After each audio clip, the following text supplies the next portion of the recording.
आराध्य देव के सेवा में अपने आप को समर्पित कर संत मत के शीर्षस्थ स्थान को प्राप्त किए हुए पूज्य श्री के चरणों में शत शत नमन। उपस्थित पूज्य संतजन, आदरणीय धर्म प्रेम सज्जनों, आदरणीय माताओं एवं भक्तिमती बहनों, हम लोगों के बीच पूज्यपाद विराजमान है, जिनको देखकर हम लोगों के मन में यही होता है जो वे गुरुदेव को साथ में लेकर हम लोगों के बीच विराजमान है। ऐसे महापुरुष के समक्ष मैं क्या कुछ कहूं, लेकिन पूज्य श्री के ही आशीर्वाद से दो शब्द आप लोगों के बीच में रख रहा हूं। गुरुदेव एक प्रसंग की चर्चा बराबर क्या करते थे। एक राजा एक बार जंगल गया, तो वहां पर उन्होंने एक मुनि बालक को देखा जो देखने में बड़ा सुंदर था। मुनि बालक को देखकर राजा का मन मोहित हो गया और मन में हुआ इस बालक को मैं अपने राजमहल ले जाऊं। तो राजा ने मुनि बालक से कहा, आप मेरे यहाँ चलिए, मेरे महल में चलिए। तो उन्होंने कहा, मैं आपके पास जाऊंगा, लेकिन आप मेरे लिए क्या व्यवस्था करेंगे? तो राजा ने कहा, मैं जैसा भोजन करूंगा वैसा भोजन दूंगा, जैसा वस्त्र पहनूंगा वैसा वस्त्र पहनाऊंगा, और जिस तरह के पलंग पर मैं सोऊंगा उसी तरह की व्यवस्था आपके लिए करूंगा। मेरे सोने के बाद मेरा पहरेदार पहरा करता है, तुम्हारा भी रक्षा करेगा, वहां पर आप चलिए। तो मुनि बालक साधारण नहीं था, बड़ा ज्ञानी था। उन्होंने कहा, देखिए महाराज, मेरा राजा जो है वह स्वयं खाते नहीं है, वह तो पहनते नहीं है, सोते नहीं है, और जब मैं सोता हूं तो वे जगकर मेरी रक्षा करते हैं। राजा ने कहा, ऐसा तो नहीं होगा, तब मैं आपके साथ नहीं जाऊंगा। मेरा जो परमात्मा है वो कुछ खाते नहीं है, कुछ पीते नहीं है, कुछ पहनते नहीं है, लेकिन संसार को खिलाते हैं, संसार को पिलाते हैं, संसार की रक्षा। ऐसे सब समस्त परमात्मा को छोड़कर मैं आपके यहां नहीं जाऊं। कहने का मतलब वो ईश्वर जो है जो सबकी रक्षा करते हैं, और वो ईश्वर सर्वव्यापी है। ईश्वर सब जगह है। हमारे विद्वान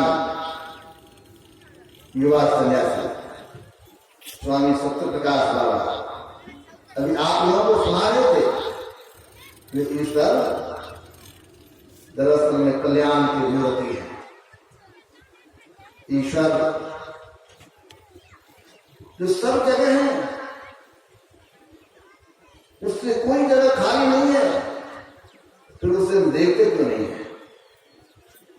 एक संत वे बंगाल में रामचंद्र परमहंस वे कहा करते थे, आकाश में रात्रि में हम लोग देखते हैं बहुत सारे तारे हैं, नक्षत्र हैं, चंद्रमा है, लेकिन सूर्योदय के बाद सब गायब हो जाता है, दिखाई नहीं पड़ता है। तो क्या हम कहेंगे आकाश में चंद्र नहीं है, तारे नहीं है, नक्षत्र नहीं है?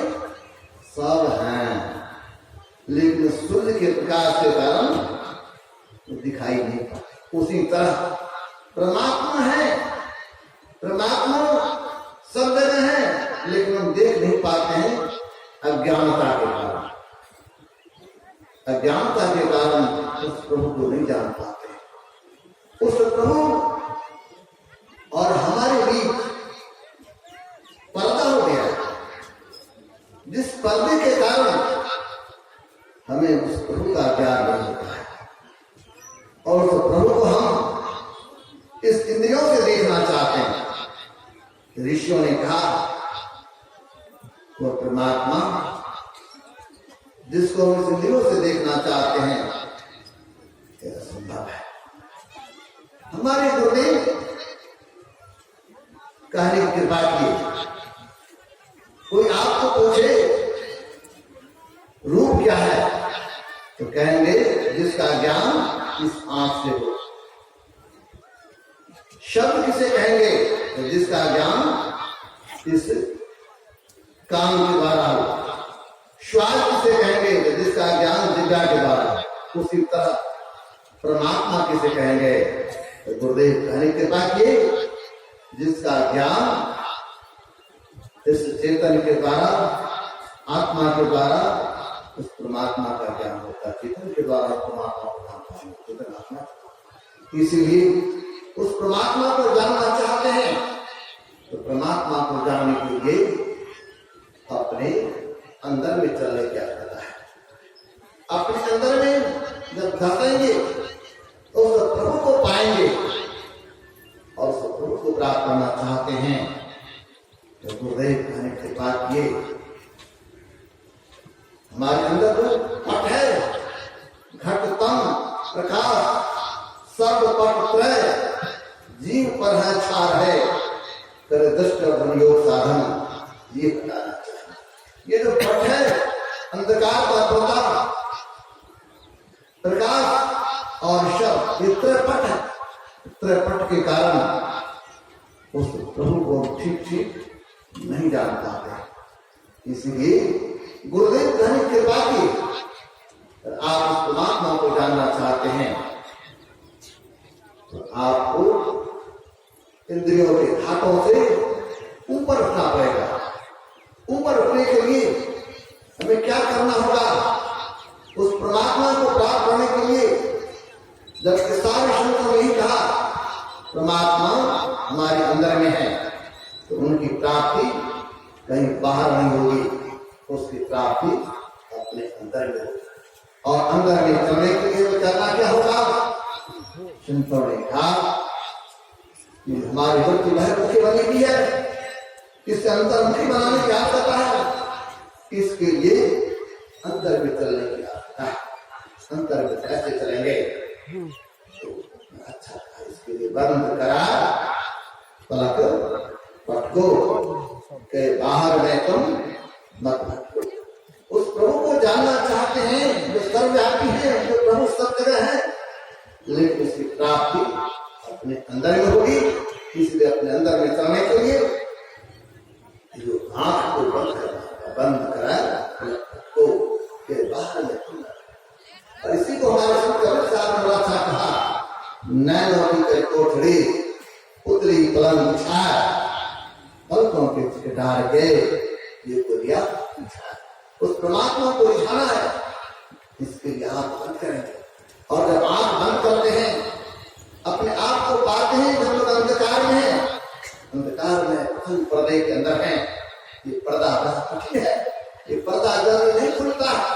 हमारे राती कहते खोलिए वल कपाट अंधेरी सन्मुख। इस पर्दे को खोलने के लिए अपने इष्ट से प्रार्थना करते हैं, अपने इष्ट से निवेदन करते हैं। प्रार्थना, आवाहन, बुलाना। ये बुलाना क्या है? ये मंत्र जप लोग करते हैं, प्रभु का जो नाम जपते हैं, मतलब उस प्रभु को हम बुलाते हैं। प्रभु हमारे अंदर में है, हम भी अंदर में हैं, पट लगने के कारण उस प्रभु को नहीं जान पाते हैं, इसलिए उस पट को खोलने की प्रार्थना करते हैं। तो प्रार्थना कैसे होता है? हमारे को देख कर अति पावन गुरु मंत्र महिमा जागो, उपकारी गुरु रूप मानस ध्यान को। ये जो गुरु प्रदत्त मंत्र है, ये मंत्र को सर्वोत्तम कहा गया। इस मंत्र को जपने की आवश्यकता है। ये गुरु प्रदत्त मंत्र को पावन कहा गया। इस मंत्र को जपते हैं, लेकिन जपने के बाद जन्म जन्मांतर का संस्कार हमारे यहाँ भरा हुआ है, जिसके कारण मन उस मंत्र पर नहीं लगता है, मन भागता है। संतों ने कहा मन भागता है, उसको फिर फिर करके लाइए, मंत्र से जुड़िए, सिर्फ आप रहें और जा रहे, बीच में कुछ ना आवे तब तो ठीक है।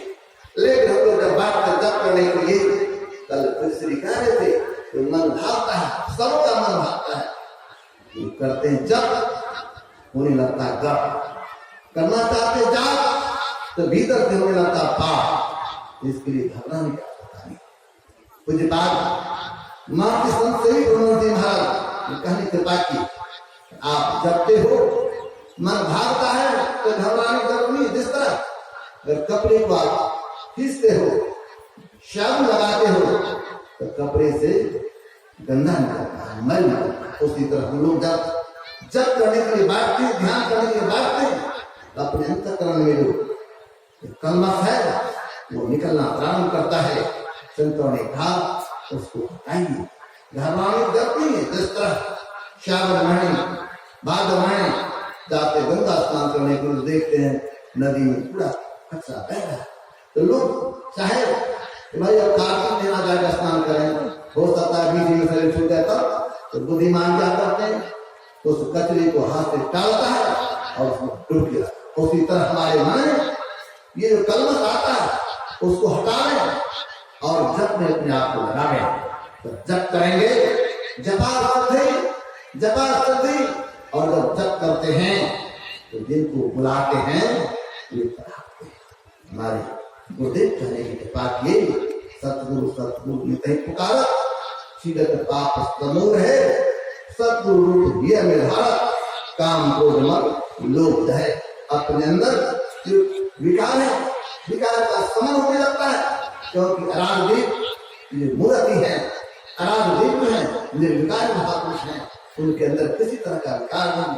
उनका जो दर्शन होगा हमारा अंतःकरण भी और संत ने कहा यहाँ तक ये काम तो अंधकार में हो रहा है, तो आगे की बात है जिसको हमारे गुरुदेव के कदम में ध्यान सुख का बढ़ने का पता है, जो हमारी वृत्ति जो फैली हुई है इसको और सुख बनाने का पता है, इसके लिए बंधु ध्यान करने का पता है, जिसको हमारे गुरुदेव कहते हैं सावन सुखमन दृष्टि आनंद दान दम कई हील रोल दम तुरंत कई अपने अंदर दृष्टि को स्थित करने का पता है।